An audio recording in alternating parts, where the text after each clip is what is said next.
நாம் எனக்கு எந்த படத்தை பற்றின ரிவ்யூ பார்க்க போகிறோம் அப்படின்னு பார்த்தீங்கன்னா பள்ளி சட்டம்பி அப்படிங்கிற படத்தை பற்றின ரிவ்யூ தான் பார்க்க போகிறோம். பேர் கரெக்டாக சொல்கிறதுன்னு தெரியல, தப்பாக இருந்தால் மன்னிச்சுக்கோங்க. ஸோ இந்த படத்தை பற்றின ரிவ்யூக்கில் போகும்போது நம்ம தான் சப்ஸ்கிரைப் பண்ணிங்க, அப்படி லைக்கிங் போட்டுங்க. ஒரு ஊரை காட்டுறாங்க, அந்த ஊரில் வந்து கிறிஸ்தவ மக்கள் தான் பெரும்பான்மையாக இருக்காங்க.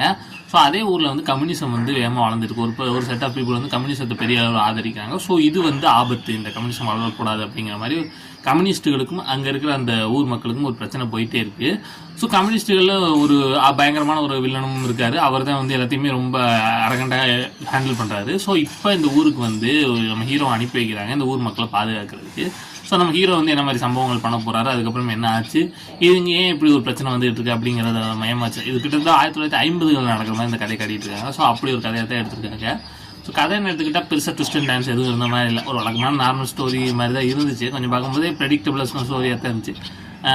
நம்ம ஹீரோ வந்து ஆக்ஷன் பிளாக் சூப்பராக மாட்டியிருந்தார். ஆக்ஷன் பிளாக்காக வேணால் இந்த படத்தை ஒன் டைம் பார்க்கலாம். மற்றபடி பெருசாக எதுவும் இருந்த மாதிரி எனக்கு தெரியல.